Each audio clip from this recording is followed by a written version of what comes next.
You are now listening to another episode of the Chanel and Alan Chit Chat Podcast with your hosts, Chanel Marshall and Alan Byrne. My mind's always getting blown up, pun intended. And just thinking to yourself, like, where do people come up with these things? Like, what made you go, that's not okay? No. I'm going to make that a law. That's not okay for you. This is so important. Like, because people being gay hasn't stopped people being like reproducing and that kind of thing. Do you get what I mean? It's not like fucking, even if you think about the 10 Commandments or something, like, don't lie. Mm-hmm. Oh, that makes sense. A society where everybody lies, you can see, or lots of people lie, that can be a problem. But like, don't fuck your friend in the ass. I was like, is there any major downside to society? Not really. Not compared to fucking lying. I don't know. Fucking, think about how mildly people think about lying. So, and yeah, just like it absolutely baffles me, and I would love to know. And then, like, for me, I've never had a problem with someone who is gay. Like, never had a problem with it. I've been intrigued by it. Just be like, sure, it's a different way of thinking and orienting. Yeah, because sure. Like, no one in my family is gay. So, to my knowledge, right? So, for me, if I meet someone who is and they're openly gay and they're like, okay, yeah, this is my way of life, I want to understand. I want to know, what is it? And I remember once I was working with a lady and actually ended up going to a wedding. And I was like, have you always been like gay? Like, what was it? When was like the turning point for you or whatever? And she was like, no, I used to obviously date guys and stuff like that. But she's like, I've just got to the point, like, for me, it's not about the gender, it's the person. Right. Interesting. And I had never ever had that thought process before. I was just like, you have to be attracted to women. It has to, like, it's that clear cut. It's just so fundamental, it couldn't ever be overridden by other concerns. Like, yeah. Right. And she was just like, no, it's more for me, it's the person.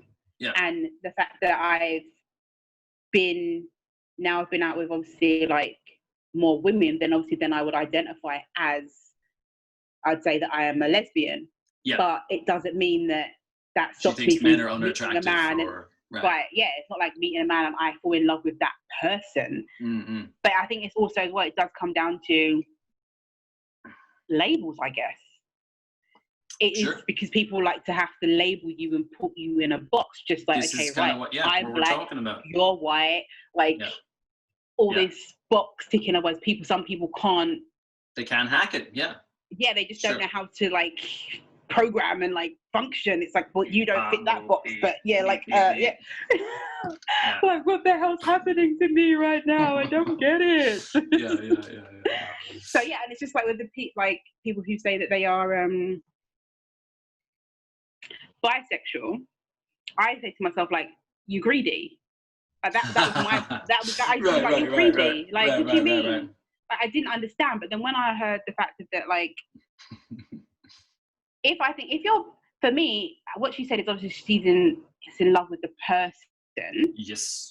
Then I get that if you're in a relationship, but for me, if you're just casually just sleeping with people, I don't get that.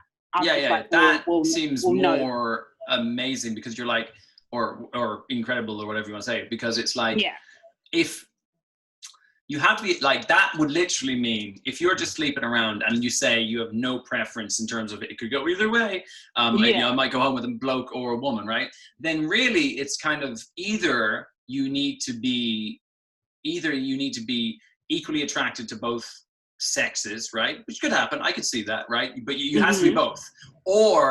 Or the more crazy thing would be like, you're just so attracted by people's like personalities, in the way they move, the way they talk, the way, even in minimal interactions, that you can just be like, yeah, I'm going to go home with this person.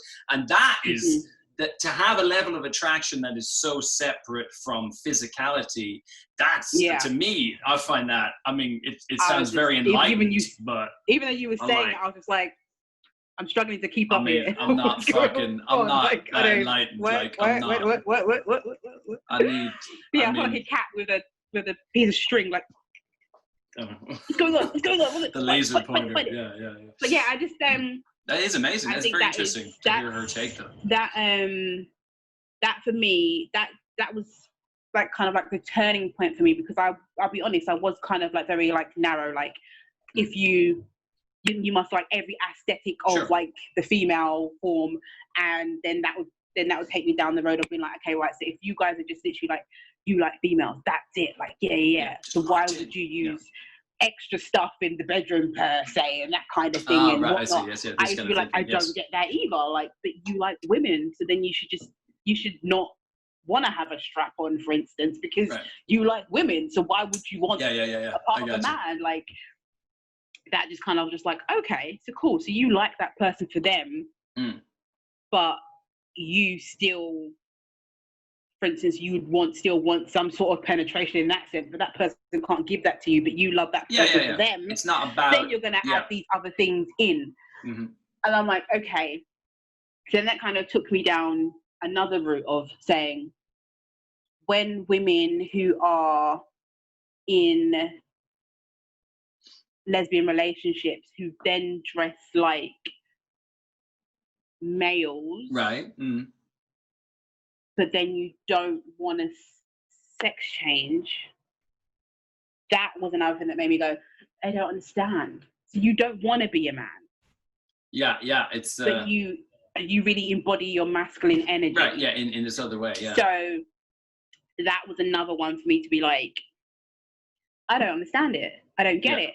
Yeah. But then also it's like, if I was to speak to, like obviously speaking to one lesbian woman, that doesn't answer for... No, of course, that's just her own unique experience. But that's like, if I was to then ask someone and be like, okay, right, so you dress... I think I did ask her, and I was like, oh, like, have you ever worn like dresses and that kind of thing? And she was like, she was more of the masculine, and she was like, I did, but I just didn't like it. It just didn't feel comfortable for me. Like, it's just not who I am. Yeah. And I'm like, okay, cool. But then if I was to just go like and say, right, that's gospel, that would be like saying, oh, of course, I am the spokesperson again for every black person. For all black women or all black people. Yes, you can't make generalizations about one person's experience. But every time you talk to somebody who is from a different orientation or country or whatever it is, perspective, you get more information, which is good, which is valuable. But yeah, definitely important caveat not to generalize about that. Just when you were saying it, what I was thinking was the thing in terms of the sex change stuff that would make sense to me is if we think of what is man and what is woman as more of culturally learned and less biological, then if we really start thinking, actually that's more important in terms of how we think about ourselves than our physicality, right? Then for me, I could see why you might feel very masculine in a whole bunch of ways, but actually not want to change your genitalia or whatever, because you're just identifying with all of the social constructs of masculinity, but you're not identifying with the physical. Do you know what I mean? Yeah. So then in that sense, then, because that kind of brings around to, I don't understand people who want to change their gender, because just like what you said. You mean like sex change, like physical stuff? So, yeah. So that to me kind of brings me around to what you've just said, is that they are basically wanting to change themselves down round to basically fit the social norm, and not for the fact that they just feel a different way. Do you get what I mean? Like, a lesbian, sort of, she's a lesbian who is a masculine, what they would call like a stud, I think it is. Lesbian. Nice. Then like nice name. Then she's embodying her masculine energy, and she's happy with the fact that I'm still a woman. Like, but I'm just embodying my masculine energy. But I don't want to change. I don't want a penis. Like, I don't need that. Because I'm happy with the fact that, I'm a female, but I'm still like, I'm going with a masculine energy. Male energy thing, yeah. Yeah, so they don't have to take that next step to completely change. So in my mind, how I'm seeing it now is that if someone who's actually gone for the sex change, that they're now saying that they want to fully conform to what a woman is supposed to be like. What a man is supposed to be like. Yeah, for sure.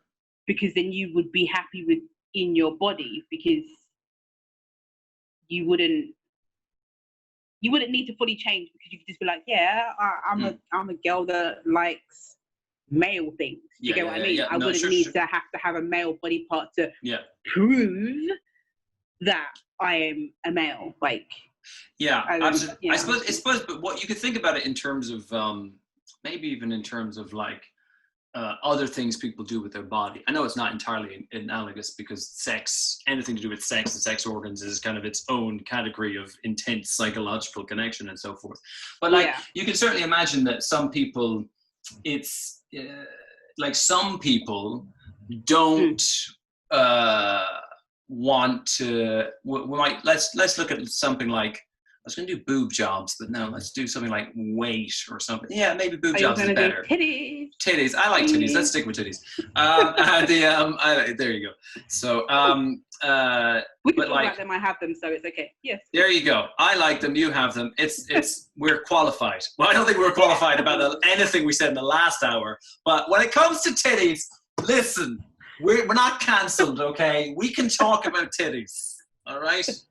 All the rest of the shit we got excited, but this one. So, but yeah, it's like you can see somebody might want new tits, bigger tits. We'll say, let's say you're going from smaller to bigger. I can do the opposite as well. We'll say you're going from smaller to bigger, and you like. There's way people will criticize that from different angles. They'll be like, "Why do you want to conform to the male gaze?" Which is funny. The male gaze, hilarious. It's like GAZE, not GAYS. Not that gays can't like big tits as well. So like you're conforming to that, so we could criticize that person and say like that's you're just trying to conform to male stereotype. But then you might ask somebody from another point of view, a woman might just say, no, this is just something I want for myself, or I do want to conform to the male gaze, but also maybe I just want it because it makes me feel more like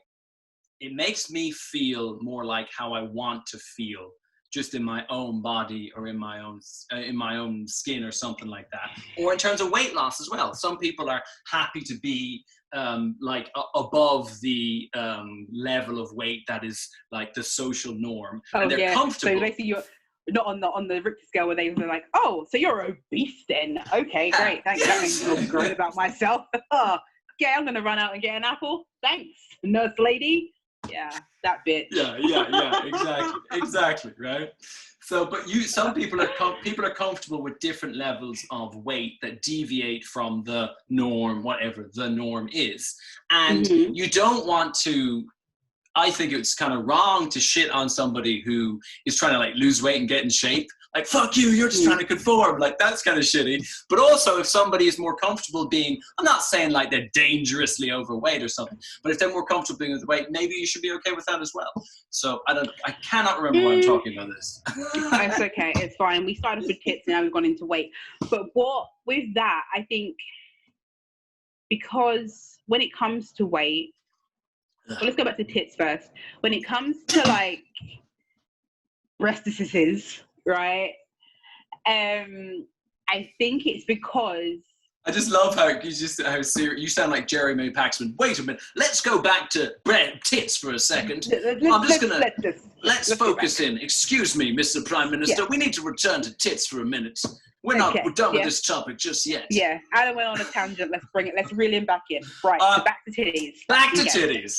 That's right. So, I think with people who, what they would class the itty-bitty committee, and it's probably like, that's not politically correct, but fuck it. I was going to say, that's a technical term, isn't it, huh? Yeah, it is, right? Now, because you are, once again, we are told that a woman is supposed to have breasts that at least protrude somewhat of their chest. This is the kind of norm. That's what we're told. When a child is like, I'll say from maybe like 5 downwards, it's okay for them to go topless, right? A girl. There we go. Yeah, true. Topless because they're not breast yet. Now, if you are now in your teens and you still look like you was when you were 5, now people are going to be looking at you sideways and be like, it's gendered. Yeah, for sure. Right. So I feel it's one of those things of it's something that's been bred into females, that if you don't have a certain look, then you are not as feminine as you appear to be. Like, you don't fit that aesthetic, so no. Yeah. So I think that's where that is. With obviously reduction, that's obviously more than likely it's always to do with health. So if the breast is too big, it's causing back problems, that kind of thing. 9 times so out of that 10, in its sense, it's like, okay, that makes sense. We can accept that. That's fine. But when it's on the other end, it's like, oh, you're trying to do other people. No, it's because they've been told that they don't actually fit the feminine stereotype, body type. So now they want to have boobs because it's playing on their mental. Okay, yeah, right. but like for that, right? Let's say you had a friend or your sister, or whatever it is, and they, let's say they have, you know, proportional-ish size, small boobs, but not no boobs, right? And they wanted to get a boob job. What would you think about that? Would you be 100% against that, or would you want to make sure that you knew where they were coming from and what they were thinking? If they really seemed like it was something that they wanted, would you say, no, that's all in your head, you're trying to conform to stereotypes? Or could you accept that? Because for me, depending on how they phrased it, I could think I could accept it. I could accept them doing it or not, as long as I knew that they seemed like they were doing it consciously, or like they were happy with it. The space that I'm in now, it's none of my fucking business. It's your body. Do what the fuck you like. No, I mean, honestly, because what we do as people is we make it our business, and that's got fuck all to do with me. Well, this connects back to what you were saying before. Yeah, it's your body. You do what the fuck you like with it. Why is it, if I'm not having to pay for it physically, I'm not having to find the money from somewhere to support it, it's got nothing to do with me. Like, sure. It's got nothing to do with me. If you want to go out there and you want to have a same-sex relationship, whatever, and I'm not having to this is back to your original pay for your apartment, and like, it's got fuck all to do with me. You're not making me have to sit there and watch. I'm fucking fine. I don't have to watch you get your breasts done. I'm fine. No, I got you. But the old me would have been like, I had a friend, and she said that she obviously wanted bigger boobs to fit like her body, because how her body was shaped, her boobs didn't match the aesthetic. Yeah, they weren't big enough or whatever. Now, I was like, you really want to go that route? Like, I know there's exercises that you can do that can obviously make your breasts bigger, blah, blah, blah. I was like, do you really need to do that? And then her sister got hers done, and she was like looking at her sisters, and she was like, oh yeah, her sister got hers done, blah, blah, blah. She's still really thinking about it. And I was just kind of like, well, do you in it? But then I did try and talk her out of it and be like, try the natural routes first. Well, at least give her options so she doesn't feel like that's the only option. That's right. I think that's reasonable. So like, at least try natural before you go under the knife, because it's not that simple. Like, it's not like, oh look, and that's a bit more. It's more permanent as well, isn't it, in terms of a decision? Exactly. Especially so you want to make sure, right, and you don't like them, or they don't end up being the size you want, or one's like that, one's like that. Like, it's a risk you might take. But like I said, now I don't care. And she actually did get hers done. And I would say now her body looks in proportion. You would look at them and you'd think they are actually natural. So it's like, it didn't, for me, when they were smaller, it didn't take away. But that's me just looking at her. It didn't take away from who she was. Yeah. But it's, once again, it's down to her feeling confident and comfortable in her own skin. But once again, I think if breasts weren't played as a big part of being a woman, maybe she would never have felt like that. Yeah, and that's the thing. I think that's where it kind of stems from. Like, it's bred in us that you have to have this match this for this to make sense. Yeah, absolutely. And again, in terms of like the sex what do they call it? Gender changing surgery, sex reassignment surgery, whatever it is. It's like, you can see some people might not feel like they need to get that because they maybe, if our theory sort of thing is correct, because they don't feel that pressure. And yet other people might feel that societal pressure, or just something internal, I don't know, whatever it is, to have a full sex change operation. And it's kind of like, I can kind of like with the fake tits thing, I can imagine kind of both versions. And I'm kind of like you, I'm like, do whatever the fuck you want. You know what I mean? Like, do you do you. That's what I think. I think I'm thinking, like, going back to, like you said about the changing gender and stuff, and I'm thinking like female. I remember watching an interview, and think it was ZZ Mills, and I can't remember what the person's name. It was a transgender woman. Mm-hmm. I can't remember what her name was, but basically, she was basically trying to say that she is a real woman, right? Uh-huh. And and that's what she's basically trying to say that she is. Now, what ZZ Mill's basically trying to say is that you could never be a real woman. Yeah. Because you would never experience see. Yeah, yeah. You would never experience period pain. Like, even if you never, because I haven't experienced childbirth, right? I know a few women who opt out of being a real woman if that was an option. Like, things like I've never actually experienced it, but I've seen it, right? Sure. 3 times. And now, for a period, right, you're going to experience it unless obviously you have some sort of medical condition, whatever. But more than likely, you're going to experience that at some point in your life as a female. Now, they're never going to experience that, no matter how much technology or whatever. Sure. It's just why the fuck would you want to? But anyway, but with the periods, not childbirth, maybe. Yeah. It's one of those ones of like, it's a struggle that we have to go through every month. Yeah. And that also, I believe, that adds character to us as women. Like, that adds an extra. Yeah, right. I mean, it's an experience that you go through all the time. For us. The men don't. Hey, female sprinkles. There we go. They come in white. They now also come in female. Right. But have both, ladies. Have both, Susan. That is interesting though. Like, regardless of what it does, it would be surprising if it didn't do something. Certainly, character building makes sense, and that is something that biologically female women all have and will all have, and men don't. Or whatever, non-biological women, whatever you want to say. And that is, I mean, that's just a fact. You know what I mean? Yeah, but and I just think, is it like? But what she was basically trying to say is like.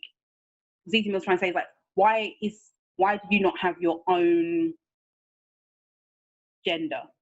Right. Because you're not a woman in the sense of that you are not going to ever experience all of the struggles that we go through. Sure, you're experiencing your own struggles because you've now changed from a male to somewhat of aesthetically you've turned into of a female, right? Sure. Different so you're going to now have right. So realistically, then you should have your own gender. Yeah. Like, I got you. It shouldn't be the fact that you can never honestly be just a woman. Mm-mm. You can be a transgender woman because they have to have that the people know that you have changed from one to another, so your struggle's not the same. Yeah. Sure. She was like, well, she basically was saying like, no, she doesn't agree. And it was like, well, no, I know what you're saying. I agree in that sense of that, like, it just, to me, it's like, it's easier to transition, I would say, like, from female to male, not kind of like saying that you guys don't have struggles or whatever, but your struggles are nowhere near what females have, right? So sure. if you're now going from a female to a male, what do you guys really struggle with in the sense of that, like, with like biologically, what you may have like your wet dreams when you're bloody well growing up to a certain point or whatever, and you're like, oh no, and your voice breaks. Oh no, as females, our voice breaks as well, but it's not as much as obviously males. But other than that, like, no, I know what you're saying. I understand what you're saying. What else happens? Why is the buzzer going? I didn't order anything. Is that your doorbell? It sounds like a fucking microwave. It's a buzzer. Oh. Yeah, it's really loud. But I'm thinking I didn't order it, and the things that I ordered have already come. So, well. Anyway, yeah. So it's like no, I know what you're saying. That transition is like it's not. I shouldn't say the word acceptable, but you couldn't really throw at a transgender male. It's going to be a different set of circumstances. You can't be like, you don't know our struggle. You could never go through what we've been through. Well, you guys ain't really been through that much, have you? Yeah. I mean, it's the point. The thing is that I think as well is there's this sort of, it taps into a lot of stuff. It's so complicated, you know.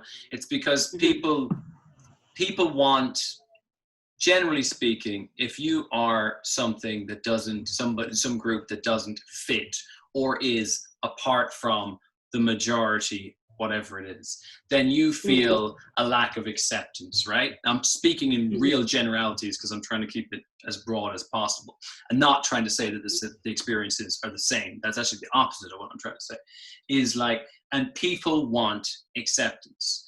And one way that and one of the ways people feel excluded is in terms of how they are categorized.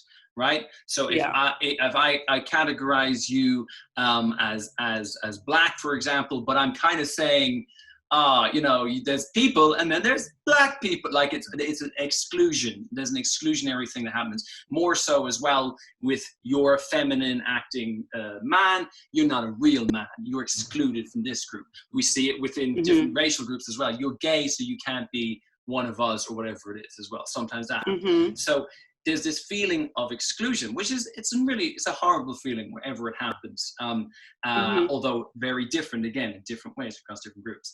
And what you want is you want to feel that people, I think, this is, what the fuck do I know? But you want to feel accepted by people. And one of the ways you can feel accepted is by getting people to relabel you or to label you as part of whatever the group is. So now in the case of the example you gave, it's like the woman group. If you label me as a real woman, then I gain acceptance, where I feel like that I'm more accepted. Whereas the real problem with all this stuff, I think, is kind of comes back to your original point. It's this hard and fast obsession we have with labels. Like if you like, I absolutely, I think all of the things that can be true. I think if you have a transgender woman, she can be accepted into the general, whatever it is, category of women, and we can still acknowledge, or she can still acknowledge as well, that she has a different set of struggles, but we can say that category is broad enough to include people who, that, okay, you're not a real woman, if we say we want to take ZZ, whatever her name is definition, but that's okay. You can be in this group as well, or maybe we can get to a point where we're like, yeah, we say that you're a third sex, a third gender. This is something they do in Thailand a lot. They have boys, they have girls, and then they have some other word that basically means like lady boy, essentially. It means like gender central. And for them, they just have like a new category. And like the people in that category aren't like trying to get into one of the other categories per se. Right? That's the thing. It's like, for me, it shouldn't be like, for instance, what's his face? Jumped on that. Caitlyn Jenner, which was before Bruce Jenner, right? Yeah, sure. The athletes who changed and is married to the Kardashians. I don't know. So right, let me make sure I get my pronouns correct. Right, so now she got Woman of the Year. Oh, right. Of like got that award or whatever. So that absolute bullshit, right? Because for me, you hadn't even been a woman for a year. And you were still in the transition and hadn't had the surgery, right? So this is another thing as well. So you haven't had the surgery, but yet you were given an award for Woman of the Year. That's not a fucking spit in the freaking face of every fucking woman that was in that freaking exactly like category. Come on, like you have to look at it like that's not okay. And even for that community, transgender women community, she had just got her foot in the door, just starting to get the feel of like, oh, this is what it's like to be a woman. And you get all these accolades, and you haven't even shit. This is the problem, right? Because you have the interplay between, like, what's the incentives for that? You know, there's a certain if you want to be, I think, play devil's advocate in like a positive way about it, you could say that is symbolic, right? It's symbolic acknowledgement of transgender women or whatever. No, they could. No, they could have. No, there's no.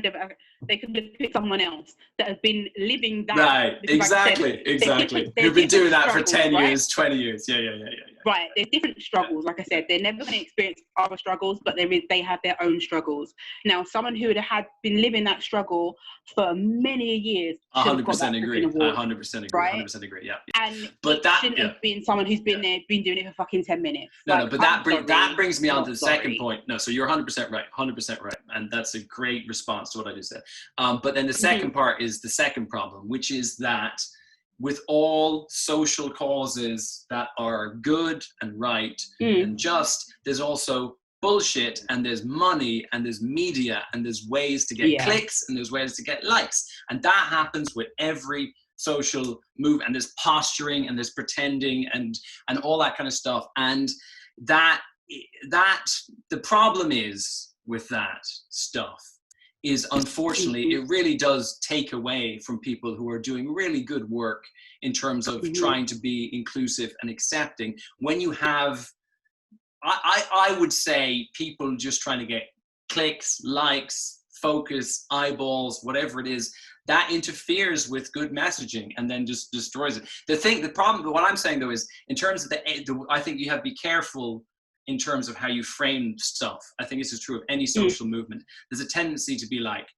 oh, these black people want, black people are a huge group who have a whole bunch of different things that they want. Transgender people are a huge group as well. You see messaging from one organization.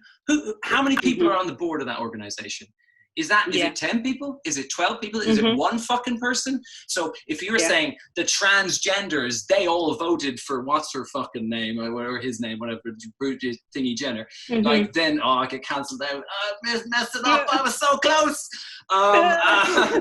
Like if we up the pronouns, man. Yeah, on the last bridge. But again, it's wrong to draw conclusions just because of one organization or one representation, or say that's what all of these people want.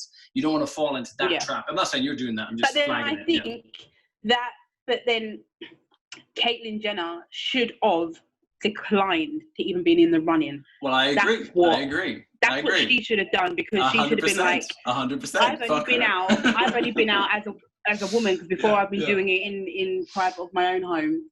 Yeah. I've only been out like 10 minutes. I don't think that's right. Yeah, sure. 100%, I don't think that is right. I agree. I agree, 100%. I think that's her deciding to do that was just, again, vanity or whatever you want to call it, right? Yeah, it's just like, okay, well, this is me getting my social acceptance, so I'm just going to basically, like, I don't know, just rape it for whatever it's worth. That's basically what it was like. Just take any and anything. Doesn't even matter if it's even like... Yeah. It fucks up everybody else and all the strides that everybody else has made, and I just think some bullshit. Some bullshit. I personally do feel like I understand where ZZ Mills was coming from. Sure. Having I think if you have transgender in front of it, I think for me, cool. Yeah. I got you. Yeah. Because then I know where I stand, if that makes sense, right? But if you just put woman in front of it, that's it. Yeah. I honestly, I don't think that's acceptable, because it's not the case. I mean, what it is for me is it's this uncomfortable thing that's really difficult to navigate, whereby what you want is, you don't want your acknowledgement of somebody else, or your, let's say, affirmation of them to to then somehow detract from this other category. So the woman versus transgender woman thing is a really good example, right? So if we say that the transgender women are real women, and we just put it out there like that, and we don't make any caveat to it, there's a potential in the group of biological women to say, we feel like that takes away from us, because in some sense takes away, because it's not acknowledging the different struggle that we have had, or the different identity that we have. And yet from the transgender person's point of view, they're kind of saying that, like, adding this qualifier of trans makes me feel excluded from the female grouping or whatever it is. So I can see it from both points of view, but the bigger problem is just the kind of I think, is just the obsession with labels or that type of thinking. You know what I mean? But how do you fix that in the short term? I don't know. I don't know how you fix that, or in the long run, or any run. The reason why I think it needs to be the transgender in front of it, in the sense of that it leaves women who were born women at a disadvantage. Because yes, I understand. I understand what you're saying. Yeah. Because if you put a born woman in a race with a transsexual woman, it's not an equal race. This is exactly what I was going to come on to, the sporting thing, right? It's not equal, and it's not fair. So if you are, because look at that big to do when they had what was her name? The black lady who was the runner, but she looked quite masculine. Oh, right. And people were saying they thought she was a biological male, correct? Yeah. Yes. Yeah. Right. And there was a big to-do and saying, yes, I remember that now. I remember that. Yeah. Blah, blah, blah. But then, if you turn around and just say someone who was originally a male, who is now a female, and you want to put them and group them in with people who were biologically always female, it's not fair. 100%. Being a black 100%. female and being a white female, it doesn't change the difference if we choose to have a race, right? No, if we choose really. to have a race and we choose to run, it doesn't. Although, if you're Ethiopian, seemingly that makes you the fastest motherfuckers in the world. I don't know what that is, but that's. What I'm saying is, if you pick just a white girl and a black girl from South East London, and you turn around and you be like, all right, cool, we're going to put you in a race. No one would be like, it's not going to change. It's not going to be like, oh, well, because she's black, she's more likely to win. Like, this white woman's at a disadvantage. Like, no. People would not think so that what way I'm saying at all, is, for physically, it doesn't take away from white women, and physically it doesn't take away from black women, putting them in the same race. For sure. But if you come in and say and put someone who was actually Chanel's controversial statement there, saying she agrees with mixed raced sporting competitions. just for the record. Right. So I'm just basically saying that, like, it needs to be said, and there's sometimes we have to say that, like, it shouldn't be where if you have a label, it shouldn't be made into a negative. I know exactly what you mean. And that's the bigger picture that I'm talking about. You need to get away from this idea that if you are categorized as male or as female or as biological male, biological female, that somehow is a negative or detracts from you. That's the bigger, that if you get onto that, you get away from all these other problems of categorization, interacting and one taking away from the other. It's that's, I think you described it very well. I mean, in terms of, I think it's an easier fix in the context of sport. But what I would say is really you should have like sporting events. I don't know how you would actually package it and phrase it and stuff like that, but it would be like, you know, chromosomes, XX is female, XY is male. Like that's your biological chromosome. That doesn't change no matter what you do to else you do to change yourself. That doesn't care. So that's what it should just be. It should be like, maybe you want to keep women's, I don't know what you want to keep, maybe you don't, but it's the women's XX chromosome, you don't even need chromosome Olympics. That's what you need. And this, it gets to a bigger point though, right? Which is that as our ideas around what is like around homosexuality, around race to a certain extent, around, but especially around genders and stuff, as it progresses, generally in a good way, we need more language. Because we're getting caught in words, yeah? Like the XX thing, we're getting trapped in old definitions of words, and that's bringing us into conflict with each other to some extent. Then, I think also as well, like I said with when you said you referred to Caitlyn Jenner as a he, right? Now, if you give the wrong pronoun, you're fucking cancelled. It's like, we've had a fucking longer time, right? for people not to use the N-word, right? And get used to realizing that shit's not okay. Yes. As that we said before. Not okay, right? Yeah, but and then if you put the grand scheme of things of now people are changing genders, changing pronouns and all of that, it's just it's like a blink of an eye compared to and you've got to be on board. You've got to know all the lingo, otherwise you can get in trouble, right? Yeah, for sure. If someone chooses to watch this now and then get upset and be like, they use this or they use that terminology or they said that, and then all of a sudden like, oh no, like, hold on, we haven't had enough time to be able to say, all right, cool. I know what you're saying. Let me get used to this. You know, like even saying like, now it's like become apparent that you shouldn't turn around and say to a boy that is crying, like, man up. Boys don't cry. Big boys don't cry. That kind of thing. Like, that's only like... That's new. Relatively speaking, to our whole history, like, it's very new. Like, it's a new thing.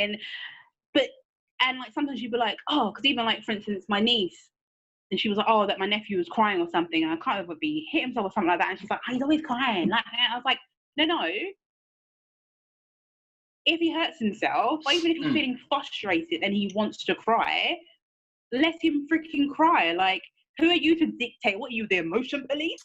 Like, how are you there to dictate whether he can or he can't? But then she's been brought up in the sense of that, you know, boys cry all the time. If they cry all the time, then they're wimps. Like, it makes them girls. It makes and that's no fault of her own. That's just that's how what we absorb what's around us, for sure. Exactly. For sure. And it's like only now, and it's like I always like I'm drumming in like to my sister and that, and I'm like, allow your kids to express their emotions and their feelings. Come back and to like a lot. and it's just that's still a new thing for us to get used to, and realizing that the damage that the big amount of damage that's been done, and especially obviously in the Black community, that if you are a Black male and you would seem to be too sensitive, like it's frowned upon. It's like, no, you have to be like Black and strong, and you know. But then on the other flip side is if you come across aggressive or angry, that's a bad thing. So it's like Black men are like, what the fuck? I can't cry.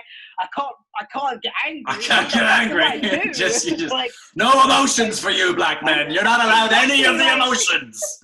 Did your lip just twitch? What the fuck? Yeah, for sure. I mean, that's ridiculous. Yeah.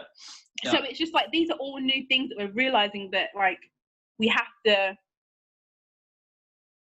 like decondition ourselves and thinking that these are the norms. Yeah. So I think as well, we have to not be so quick to jump on someone's neck. I 100% agree. I 100% agree. If they make a mistake and stuff like that, if you make the mistake with the N-word, bitch, you had enough time. Well, I was going to say the time thing really means something, though. It's not like that's a big point. People have exposure to ideas. So, for example, now, right? Literally, like, if I'm, I mean, probably in the previous language I was using, biological male, female, gender, I probably got some of that wrong. I'm sure I did, absolutely. And now I don't think I should be judged for getting it wrong, because I'm like, maybe some of it's my own ignorance, because I didn't bother to look it up, but also it hasn't been in the culture for very, very long, right? If my great-grandkids are still making some of those mistakes, let's just assume that the norms around language become more concrete or codified over time, right? If they're still making those mistakes, then I'll be like, nah, it is actually okay to check them, because that they should know by now, right? And this and that's a point that you had made before. I think it's important, really good. And the way you phrase it now makes me kind of understand it even more than previously. It's this idea that like the norms around gender and language have changed, relatively speaking, very, very quickly. And people really are kind of trying to catch up to some extent. And yet they're being judged as harshly as people who would use racial slurs, insults, and so forth. They're being judged just as harshly. And that is not fair. That is not fair. And it causes unnecessary animosity, potentially. As we talked about, between black communities, Black identity, and gay communities, or different gender communities. But I think the one of the issues now around that. This idea of, as you said, jumping down someone's throat as soon as they don't use the correct terminology. I think that is connected somewhat to the social media, the way we interact now, because there's like more so than before. Like I don't know, it's kind of a bigger thing, but like Twitter and things like that, if you get people enraged, get people angry and upset for using the wrong word, or it could be for anything, but for that in particular, you get likes, you get clicks, you get retweets. And like, it's fun. I mean, like, I feel, thinking about kids now growing up, we were talking about this last time, or 5 weeks ago, I don't know what, space and time is collapsing, and our episodes are in all the wrong order, so who knows, right? But like, they're growing up in this world in which there's this hypersensitivity, so that to say the right words and use the right language all the time, because otherwise you could get outed by your friends, you know, your supposed friends. And like, we never had that pressure. This, I think, of things lasting forever on the internet, but that you can just be jumped upon. So I definitely think technology plays into it, but the people need to have compassion, man. People need to have understanding. If you said it before, it's, and again, I do think you make allowances for people in different age groups. And again, it's on a case-by-case basis. If I've got if I meet an example you gave that I thought was interesting, when you tell me what you think about this, is like, if I met an 80-year-old, let's say, white lady who, or you did maybe, because that makes more sense in the example, who referred to you as colored, right? In the context of the UK and all that, because different in South Africa again. Thanks, South Africa, making everything complicated. But if in the context of that, you would like tell them, actually, that is not a term we prefer to use, right? Or whatever it is, however you explain it. But if you had like a 22-year-old say that to you, I think you'd probably go off on them in a bit more of a serious way, because it's like, how do you not know? You said what now? You said what now? Right, exactly. Like, did I hear you correctly? Compared to, it's 100%, like, you're 100% right. I think it is. And also, you could know whether someone is saying it with malicious or ill intent. Correct. And I think that's what I think social media removes tone. That's what I think. Sorry. Right. And I think, like, that's where you don't get a chance to be like, but I didn't mean it in that way. Right. Now, you're cancelled. You used the wrong word. You're done. Right. And you're it's toast. Just, to me, it's like you said, it's everything is like down to like conversation. And like you said, tone is a big thing. Like, I made an example before, like, if I was to turn around and say to my mum, like, shut up, I'm going to get dropped into freaking well next week, and I won't even know what day. I may end up being like 5 years old again. She may just, you know. But then if I said to my mum and we're talking and I'm like, hey, you might wake up gay, man. Your mom hits you down. You might wake up gay and white. She might slap the black off of me. She gonna slap the black off of me, mate. Yeah. And then that would be a conscious choice that I made. I now want to be white. Let me go and risk it. Risk it for a biscuit. But yeah, for instance, if I was to say to her, like, and we're joking around, we're just talking about, oh, shut up, like, she's gonna take that completely different. And she would more than likely glaze over it, and I'm not going to get beat down. Like, you know what I mean? But it's all about It's a really simple, brilliant example, tone. Right, and it's tone, and also it's like, I said, also the words as well that people use. Now, if someone was to turn around and say to me, you fat black bitch, right? Now, okay, am I going to get seem like a wise decision to me, but yeah. in the past, I would have got upset because I was like, what the fuck? Blah, blah. Okay, well, one, I'm fat and I know it, so I don't understand why the fuck I'm going to get upset about it. See what you're saying? Okay, yeah. Fat, right. Two, I'm black. So why am I upset about it? Like, okay. Yeah. Three, last time I checked, I wasn't walking on all fours, so I know I'm not a female dog. So why the fuck am I upset that you chose to call me that? Why am I upset? It doesn't. Me being upset makes no sense, because two out of those things were true, and the third one is not true. It doesn't make sense because I know I'm not a dog. So why am I upset?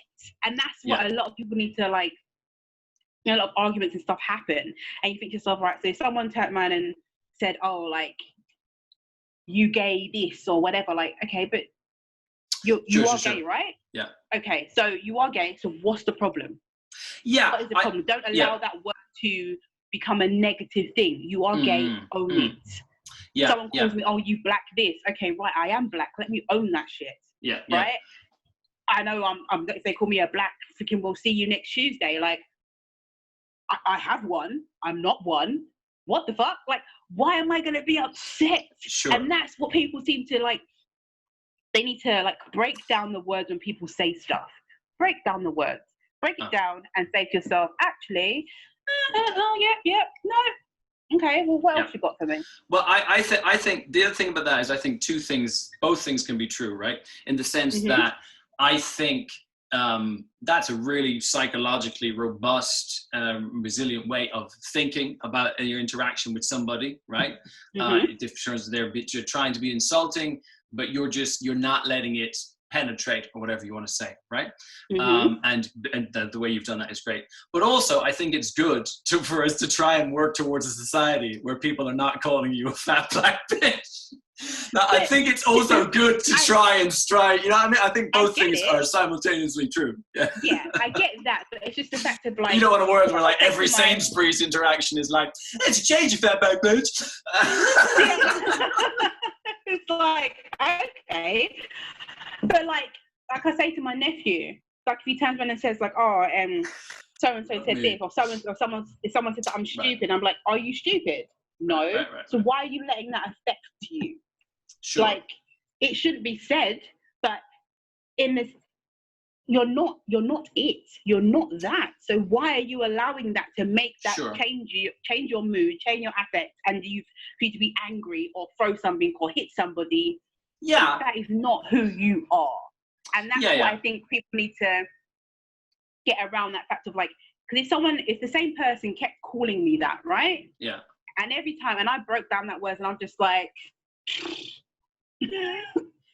okay, what else you got? Like, at some point they're gonna be like, oh, that shit's not working on her. Let me just give up. Do you get what I mean? Yeah. So I think that kind of feeds into that thing of like not having people say what we would quote unquote call nasty things or horrible things, because if it doesn't penetrate you, then at some point they're gonna stop because they realize it's not doing what they want it to do. I know like what you're saying. I know what you're saying. If I'm gonna react and be like wild out and I'm gonna want to fight you, blah blah, they've got the reaction that they want. Sure. So they're gonna be like, okay, yeah, I might have got beat the fuck down, but I know that I can now get a black person by calling them to get that angry, to beat me up, so then now I can press charges on them, or oh no, I've got an excuse to do an act of violence against them. But if someone calls you that and you'll just be like, I know I'm not that. Yeah. Right? Yeah. You don't have no right to call me that, but I'm not going to while out and act crazy on you and be angry and whatever and give you what you want. Yeah. I think that's what people need to like get. I agree. And I think that is the best in terms of psychological, whatever you want to call it, resilience. I think that's a great message to have for people. But at the same time, if people like the N word is good because it's sort of so extreme and so awful, right? And actually there is a difference between certain types of words being more and less extreme in terms of their social, historical, whatever is cultural context as well. So we get onto that in a second. But that is definitely, it's good in terms of the psychological resilience thing that you talked about. But also, as a person in society, it would be, we could say in terms of trying to improve, we could say from a personal point of view, if somebody is called the N-word, we can certainly have sympathy for them if they feel upset by that, right? I mean, if you had no sympathy, right. So it's not to say that their initial reaction is wrong or anything like that, or that it's not strong reaction. I know. I'm not saying you're saying that. Yeah. Yeah, and I'm just saying that if you don't feed into, we need to get to that mindset of not feeding into a word so much that it makes us act out of character. Exactly. Yeah. And makes us act in a way that makes in a sense, the enemy and give them what they want. It takes the power away from you and gives it to the person who's using the word. Yeah.